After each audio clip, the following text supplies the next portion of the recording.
browsing through the I thought prompt I was book. That's a doing good this idea, one. definitely. So this is actually the second time we're recording this podcast, and I don't know if the kids just know every single second when we do it. You go check on that. I don't want to check on the kids. They can go to sleep Just on go the check real. on them. What, PJ Masks or Super Wings? Or Magic School Bus? Rescue Bots? Yeah. Okay. Alright. Okay, I'll put on Super Y. Go get in bed. No. Yeah. You want Super Y? Yeah. Go get in bed. I'm putting on Super Y. So this is primarily why it is a little bit tough to do these podcasts. Sometimes I love to do them with you, Laura. But man, our kids. Gotta love them.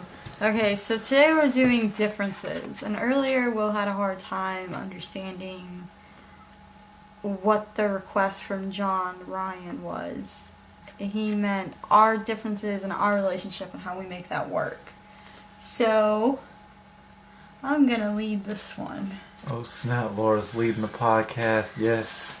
This one's for you, Jonathan. So, Will, this is to get a basis of our differences, how they work, how they don't work, how we make it work, and to see some of the stuff we have the same as well. So Will has this book, 300 writing prompts, and I flipped to one that I knew we'd differ on. Will, you have 2 hours to do something relaxing and a budget of $100. What will you do? Alright, so I have $100 and I can do something relaxing. And I guess, does that mean that do I have kids with me? Well, if it's relaxing, probably not. Okay, cool. I have the option of not having kids. Alright. I'm gonna get an Amazon gift card for $100. And then I'm gonna go and probably just take a bath and then work on a film and then go to sleep. Okay, so me with $100, there's two things I would do. One, I would go shopping at Ross probably. Or I would go somewhere with a friend and get food. More than likely a friend with food or something like to paint the house, but probably a friend and food. No. This is what she probably would do. Like, this is where we're different. Mr. Know-It-All over after here. the kids. Laura, anytime Laura gets fun money, she always spends it on the kids. It doesn't matter what it is. This is a different topic. It's because very... I see it differently. I see it as you don't make a budget for the kids' stuff if they need new clothes or new shoes. So I ask you, hey, you want to go half with me and get the kids new shoes or new clothes or new toys? And you say, no, not really. So then I give you that face. Yep. And I end up doing it. And then I get mad because something... Will goes and spends more money so then he feels like shit. So then he's like, oh, here, you can have this amount. And then something drafts through the account and I don't have it. And I'm mad because he could have helped me get the kids' stuff or the house stuff or something that he didn't budget for. So, but the thing is, You were right? getting off topic, but this is another factor of how we're differences. different. So we're all talking about differences. But you're So getting... it's kind of on topic. No, it's not. It is. You tell me to lead the podcast. Yes, definitely lead it. But I gotta also, I gotta give my. You can't give your spiel and not give my But spiel. you're now leading. Oh, I'm not leading. You're trying to lead me, so let me do what I originally intended. Alright, I'll let Laura. Usually, this is good. Will is more the extrovert. Yeah. He definitely. is a people person. He likes to talk to new people, make new friends. Me, I don't want to do that. I like to have the friends I've always had, and if I so happen to make a new friend, it's probably an old friendship where I more or less know that person, so I don't have to put in the effort to really know them. I become an extrovert when I'm drunk. That is it. She do. But we favor each other because where I'm like, oh, well, maybe we should just stay home and chill. I don't really want to do this. Sometimes that levels him out. Sometimes it's annoying. I am not done. I can throw some input, David. When I'm done. Just because Lita does not And need that then input. sometimes he's like, we really gotta get to this house. I want to go do something spontaneous. Sometimes I need that. So where those two things can kind of counter-interact, like extrovert, introvert, leave me alone, let me be in my bubble. Hey world, how you doing? Sometimes it favors each other, so that's something that we make work. Go ahead. Yeah, I mean, definitely. See, that's the thing with like these topics, right? When you try to jump in, like it's right at the moment of what you were talking about. My memory is horrible, right? I don't remember That's shit. another thing that we have different memory. Will has a shit memory. I really do. Laura has a freaking memory. Am I like done an talking? elephant. See, this is another problem we have. That's a different topic. I have a really good memory. I remember just about everything.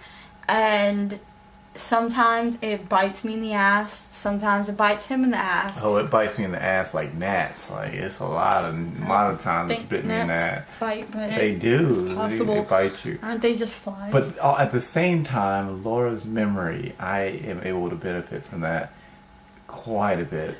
I think when it comes to differences, Laura, we got some problems here. I think when it comes to differences, it depends on what kind of differences. If Will was hardcore religious Trump supporter, I do everything my grandma tells me to do, blah blah blah, ass backwards, living in the 50s, looking for some submissive bitch, that would not work out. I am a dominant person. I always have been. I was raised that way and I always will be. I am not religious, so that would be a huge counteraction. Like, ooh, you're religious. I could not be with someone who is diehard religious. Somewhat religious, I could deal with that. That's cool. I could not be with a diehard Trump supporter. Somewhat Trump supporter, maybe I can deal with that. So you want your wishy-washy bitch. I can be kind of submissive, but if he's like, no, you're gonna be submissive, you're gonna wear this, you're gonna do that, I couldn't deal with that. Yeah, I think that goes along the lines of like controlling too, like where you're in a relationship and someone's trying to force you to be something. I guess that can be considered a difference. I mean, let's usually talk a little bit controlling about that. people go for the submissive people who don't necessarily know what they're looking for or their value, their worth. So they go for the weaker person, so to speak, and feed off of that and control that person. While me, I am really big. This is another difference that works. I'm really big on intuition and first impression. Will, not so much. He can have a bad feeling, he can have a bad first impression on somebody, but he's big on second chances. Mm-hmm. I can be, depending on, go ahead. I trust, it didn't used to be this way whatsoever, where whenever I meet you, typically I'm very open and very like, anyone I meet, I'm like, I try to kind of like understand the good in them and like just kind of have that conversation. And a lot of times it's a good thing, but sometimes it's a very bad thing. And I've learned by being with Laura almost 7 years, and I'm telling you, 99% of the time, anytime I meet someone and she's like, Will, I don't have a good feeling about this person, I used to just roll it off like, oh, whatever, you just don't like them because of whatever, or some stupid ass reason. I'm telling you, 99% of the time, she's always been right. She has a sense that she can detect. So I always, like, when I meet new people now, I actually get Laura's opinion over mine. I trust it way more. And I think that's something cool when you start to get into a relationship where you can get over, like, where your differences are bad and start to learn the differences of your partner that are good, and how you have differences that are good, and how you can combine those and come together. That's where it becomes a very, like, a really cool dynamic. where you There's can some build on. differences I feel like you can't. You just either accept it because it's not that big of a deal, or you need to leave because that's just, it's not That's who a you good are. one. I think that's a good point to kind of bring up, where there are certain things. What are things you just let be about your partner, about your friend, even whoever it is? I mean, like, this doesn't have to be just relationships in general. It's like if I have a friend who is a shit talker, like someone who is extremely two-faced, and I know that about that person, how far will I let that go? Because at some point they're probably going to be talking shit about me behind my back instead of to my face, because they talk shit about mad people behind their backs instead of being like, oh, I'll say it to their face, or I have. I'll let it go to a certain extent. But if they continue to, do it about someone they consider a close friend, then that's where I kind of like, maybe we should, take a break. Or in like the parent world where I'm a great mom, whatever, I can be cocky about that. I mean, I have my moments where I get over-tempered. She's a good mom. But who You're doesn't? a good mom. But if you are a shit mom and you let your parents or, take care of your baby or whoever else, and you just leave your kid with whoever, I can't respect you. I can't. There's no expectation. And you're not saying like be letting them babysit. You're saying like basically taking care of your kid. Like, if you sit there and complain 24/7 about the hand you've been dealt, instead of getting off your ass and fucking doing something about it, all you're gonna do is sit there for attention and complain about it, but not change anything about your situation as a parent. I cannot respect that.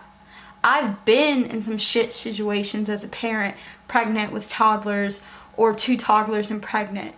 My sister died while I was pregnant with the baby, my rainbow baby, after I had a miscarriage. I still made shit happen.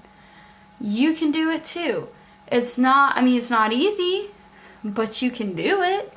So if you're someone who just causes drama, I draw the line. And that can go for relationships too. Like, do you think as you get older, or like, and I don't want to say older, it's a weird thing, maybe so, maybe not, but do you think as you progress in life, you become a parent, do you think that line between like party, or like let's just go do really crazy things, and what's the word? Even in a relationship, though, you can be in a relationship with no kids, but be at a certain point where you guys have an apartment or a house, you're getting on your feet, maybe you're stable, and one person wants to go out with their friends all the time, party, and leave you at home. The other person just wants to be, somewhat of an adult and chill, watch Netflix, eat junk food, work out together, I don't know.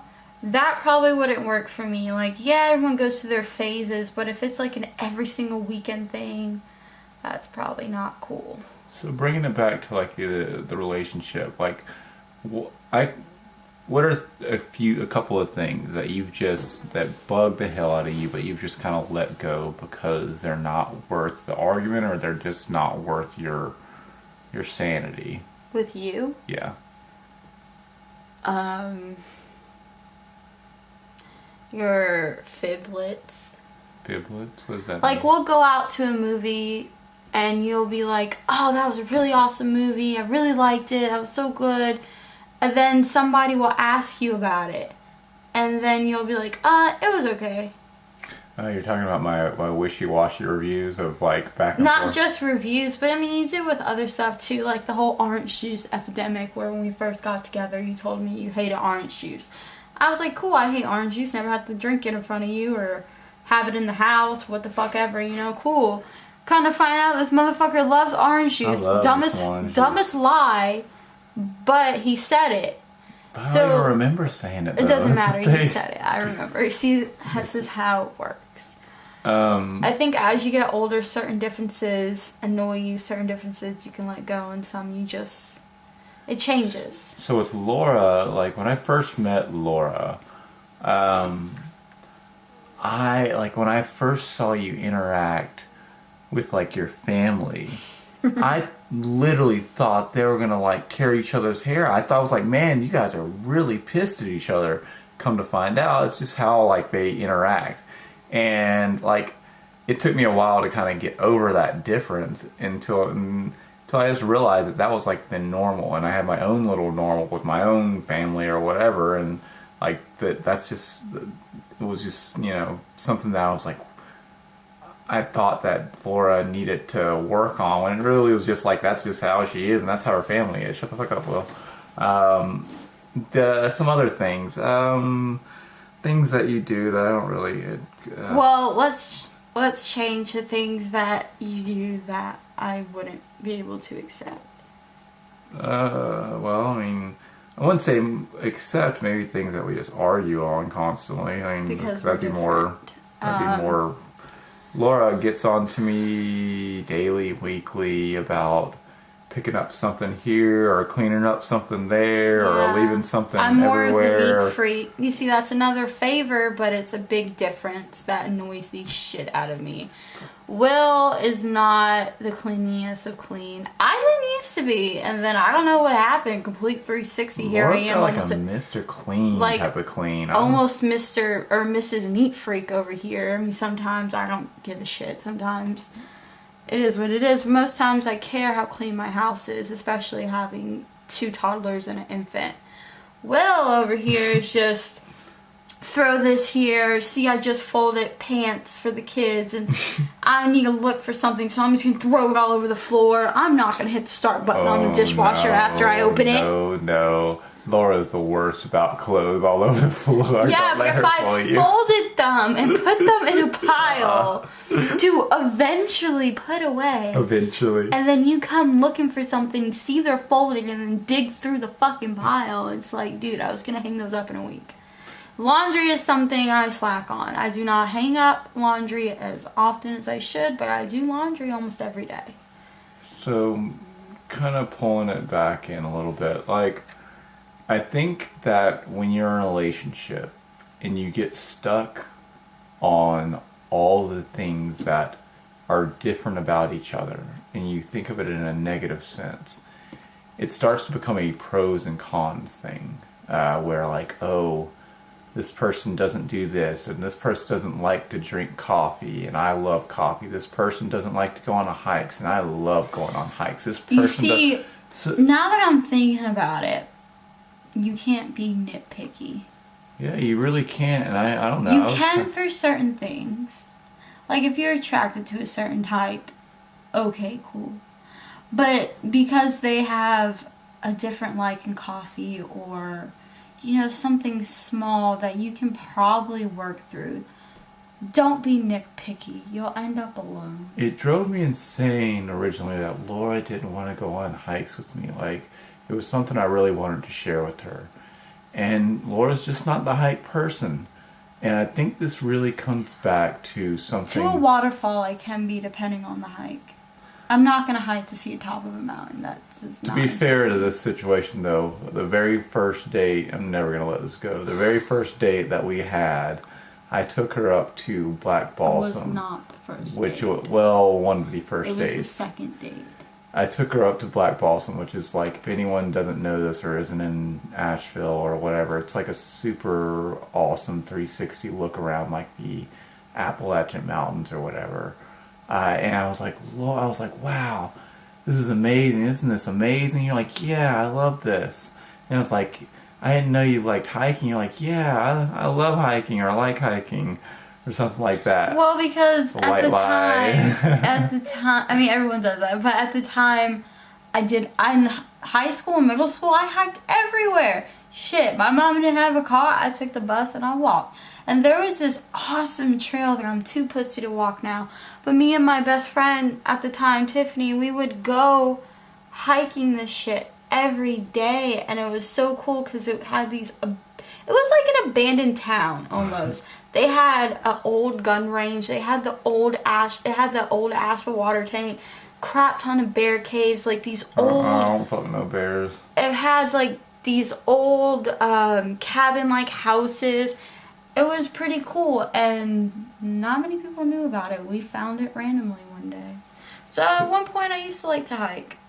So and now she completely doesn't. But here's the thing that I think I've just recently learned. This is like this year, and I've explained this to you, John. And this isn't my own thought process. Looks like all. we're talking directly to you this time, Jonathan. So Feel special. I wanted Laura to like the things that I like, and by doing so, in a sense, I was forcing myself down like her throat or whatever, trying to make her into something that I wanted, versus it being Laura doesn't like hikes and that's okay. This kind of goes off to like a Casey Neistat example, so it's not my example, or it's not my whatever at all, but I definitely think it's true. Typically in a relationship, you have you and you have me, and then you have the relationship.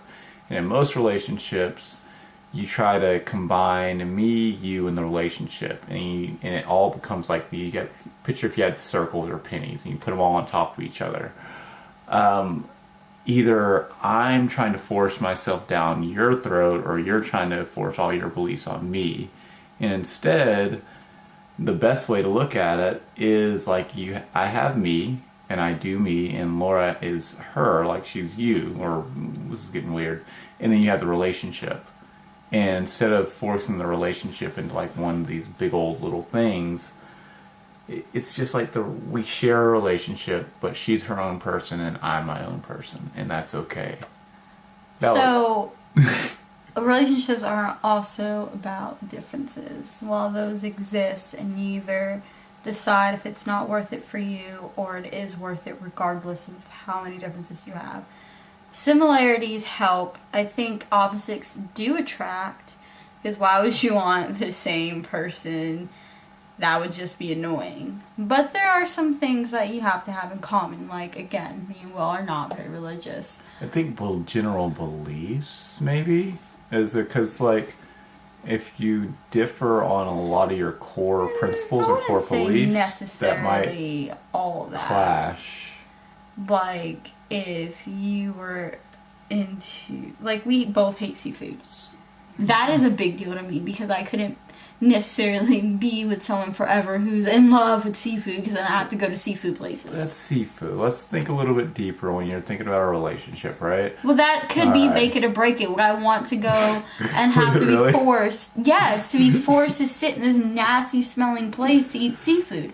Probably not. I could probably not be with a vegetarian. Oh, wow.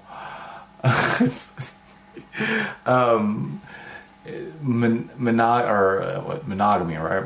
Monogamy, like, those are core beliefs. You probably couldn't be with someone that wanted to be, like, say, polygamous or something. Or I mean, I would try. I wouldn't say I could be with that person forever, but I would try it. I'm very open-minded, and I couldn't be with someone who was closed-minded. That's a big one. Like, you have to be with someone the same mindset as you. Oh man, yeah. Kind of. Closed-mindedness. I feel like our generation is becoming like a lot more open to everything, but I don't have the time to deal with someone that's like super closed-minded. I don't know. That's where my kind of line draws. And Laura is extremely open-minded. I'm extremely open-minded. Whether it's like religion, whether it's sexuality, whether it's anything you really can think about. Like, just because you have differences doesn't mean you still can't be friends. Like, absolutely. I have friends who are Republicans. I have friends who are Democrats. I have friends who are Jewish. I have friends who don't believe in anything. I mean, it just... We don't necessarily have to talk about those things to have fun. Or we can have debates every once in a while that don't get super heated. I mean, it is what it is. Knowing that line, though, sometimes... I could not be with someone who hated cats. Oh, whatever. I couldn't. I could not. Because I have a thing for cats. I might end up with 7 cats. 7 cats. I no. highly doubt it. I don't think I'd do it. But I could not be with someone who hated cats. Will tolerates cats. I like cats. You're a dog person. I am a dog person. I hate dogs. So similarities. Most dogs. Is it important to have a lot of similarities in your relationship? I hate dogs. I mostly hate puppies. They annoy me. What? Is it important to have a lot of similarities in your relationship? A lot? A lot. No. I wouldn't say a lot, but at least 30%. I think it's more important to have more differences. You think you share 30% of similarities with me? Okay, now we're jumping the gun. We're talking about in general, and that is the highest, maybe. 30. She shares 30% of similarities with me, guys. Oh, that's. I so think cute. differences would probably attract more than similarities. I think having differences is not necessarily more important, but think about it. Would you want to be with someone who is the exact replica of you? See, because I couldn't live with myself. I gotta Another throw me. a little bit out there on that one. I think when you're first starting to date someone, right? Everything that's different about that person actually drives that attraction, that chemistry up. Like, oh my god, this person rock climbs. I've never done that before. This person can freaking chug IPA like whatever. Like, you know what I mean? Like, there's everything that's different is great, but as you become more and more solidified in your relationship, the years go by, those differences, they add up, and they can fade away because you adapt to who you're with. Or you change who you are. I wouldn't say you change who you are. I'd say I guess you can if you're with a controlling asshole. But I think you adapt. Like, there's certain things you didn't necessarily like before me that you kind of like now. Yeah, I think there's things that you grow to just like appreciate. I don't think you were a big taco fan before me. I wasn't, and oh my god, I love tacos now. Tacos are life. Tacos are good. Tacos. We both thought reality TV was weird and annoying, and then we got into the real world and we loved it, so we changed that way. You strongly disliked kids before me. You didn't really want kids. I mean, it was if it happens, it happens, but... Sorry, But I'm saying, from someone who didn't really want kids, I mean, you wanted kids, but you never saw kids. You was more of a happens, it happens. To having 3 kids. Like as an eventually down in the future type of thing, versus like... The idea of kids made you as angry. in my life. Maybe angry. You were like, oh, kids, slow me down, da-da-da-da-da. And now you have 3 kids. Just like any person that doesn't have any kids. Kind of the mentality until you have kids. Kids are pretty cool. Everyone should have kids. So, chemistry.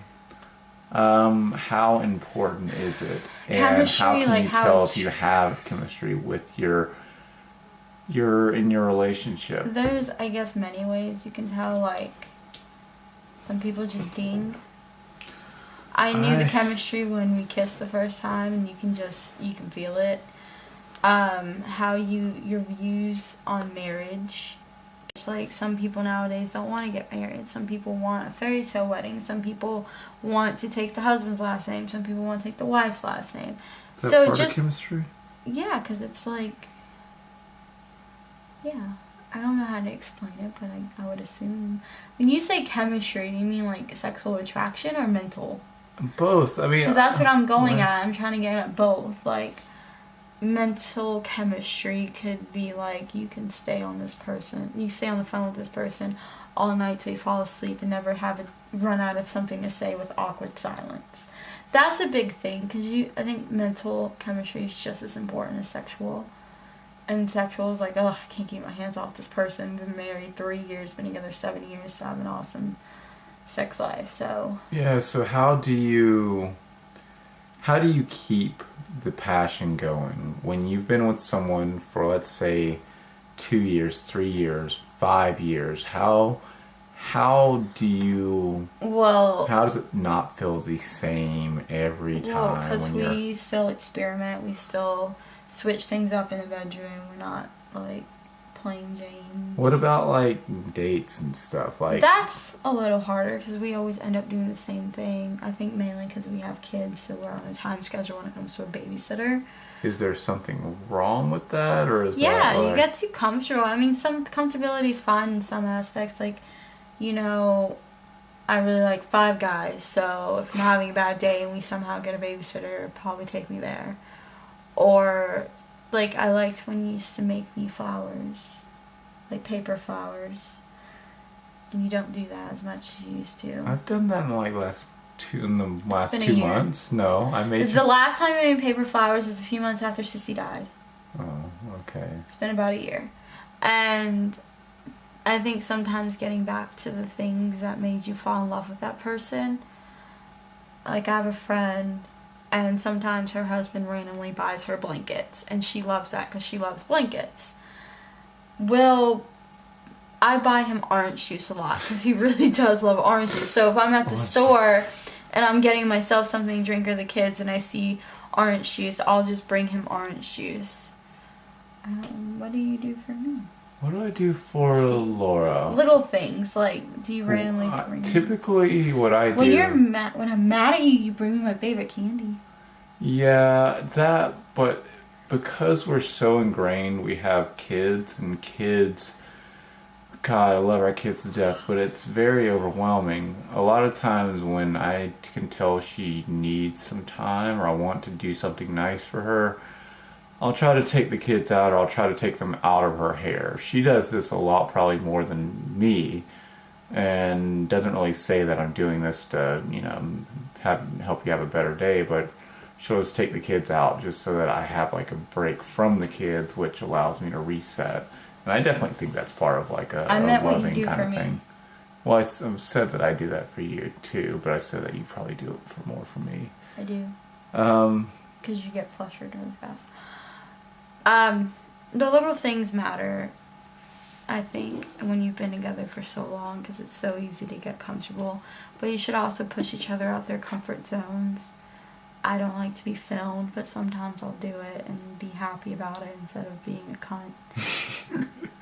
Aw, I'm also very vulgar. That was a big thing for Will, difference-wise. He wasn't very used to women cursing and listening to rap music and stuff like that, while I'm like Miss Vulgar Banana. I don't know. I was trying to think of a V name. Absolutely. Laura's also very much a night owl, and I'm very much a morning person. You probably can tell this, but right now, the later it gets, the less like but that works out enthusiastic together I get. Because I can stay up all night with the kids, and you can sleep. Let me sleep, and then you wake up. That is a good difference. All right, so we're gonna get to a new segment in our podcast. Like she said, we had like this 300 writing prompts book. I've been meaning to get into this. I'm just gonna flip to a random page, and whatever comes up, comes up. Here we go. Have you ever been significantly more or less physically fit than you are today? What are differences about that? What was easier, harder? Did others treat you any differently? I want to answer this one first. I want to answer it first. Okay, go, and I'll answer that after you. I was in better shape before kids. Before Will, really. Because I walked everywhere. And I rode the bus everywhere. So that kept me in shape. Then Will comes along with this fancy car and teaches me how to drive. And I'm like, fuck walking. Oh, this is for the birds. Like, no. So then I just got lazy, and then I had kids, and after Eden, it was extremely hard for me to lose that baby weight, and people I felt looked at me differently. Who knows if they did? I felt that way. I've never been that big in my life. And then I got pregnant with King, and I had extreme morning sickness. I was throwing up every 15 minutes. I lost like 40 pounds in 3 months, and I only gained back 9. King was 8, my placenta was 1. So after I had him, I was basically back to my pre-pregnancy weight I was with Eden.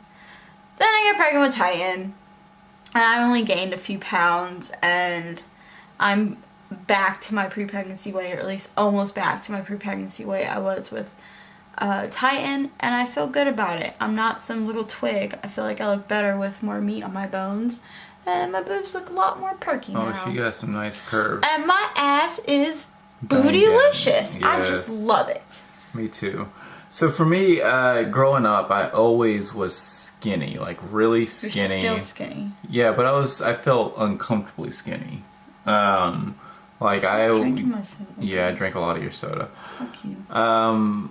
I was like, I think like a freshman year to probably like 5, 6, 7, 8 years after that, like anywhere from like 128 to like 135. I could never break that like 140 or 150 or 160 or whatever in weight. And I always felt like uncomfortable about it until, I don't know, there came a day, came a moment, I don't know if it was like just being in a relationship long enough, maybe with you, where I realized that you were extremely attracted to me and I was extremely attracted to you, where I stopped worrying so much about like being skinny or being like feeling like I didn't have enough weight to me.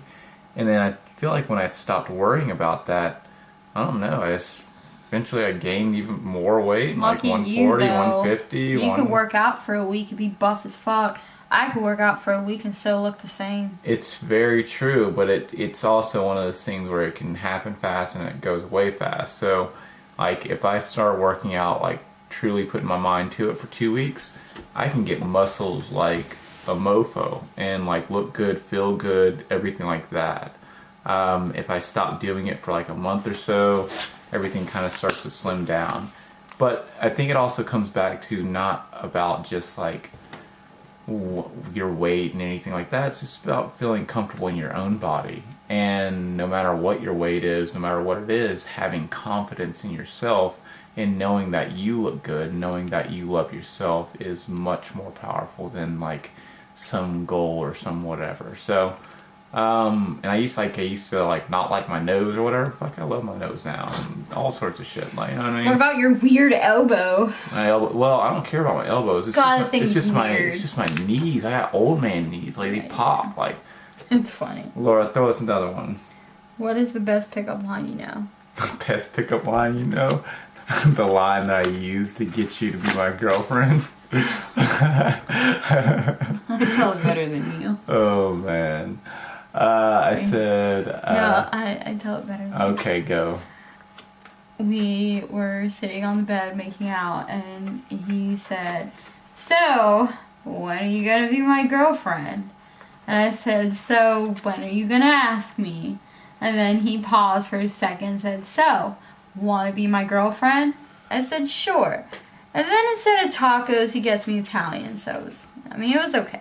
Yeah, that's the only one I know that's worked.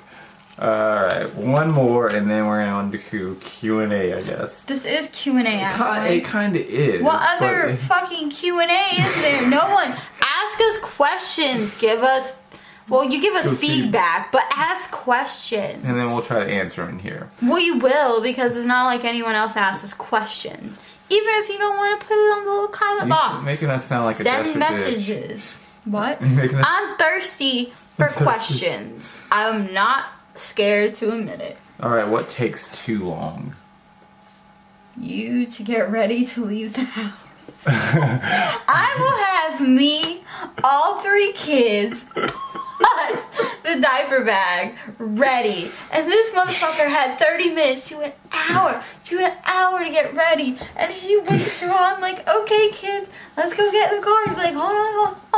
I gotta do this. I'm like, bruh, why could you not do this shit while I was getting everybody else in the house This ready? comes to like a mix of like several things. There's no excuse for it, but it's just how it works. Look, this is the difference that does not work that we argue about almost daily. Because it takes this But motherfucker. it just is what it is. I mean, No, looky here.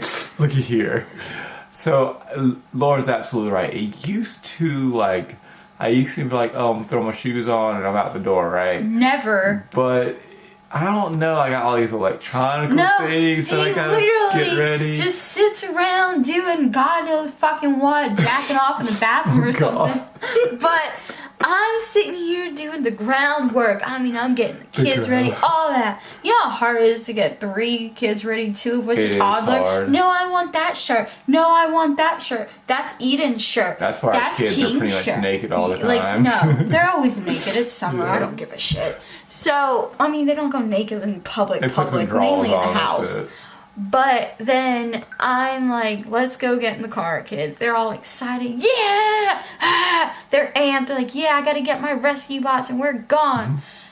Here's Will, not even dressed. No shirt on, just underwear most of the time. And then he's like, whoa, I'm not ready. Why didn't you ask me if I was ready? Okay, dude, you had an hour to get ready. The classic one is like, I always have to go start my coffee up. It takes another like 2 minutes. I don't know. She's like, this baby's crying in the car. What the fuck, Will? But come between Will and his job, and he'll drop you like a fly. Yeah, I don't play. But when it comes time to get out the house with all the kids, doctor's appointments, something that we have a time schedule, we got enough time. It's true. No, we don't.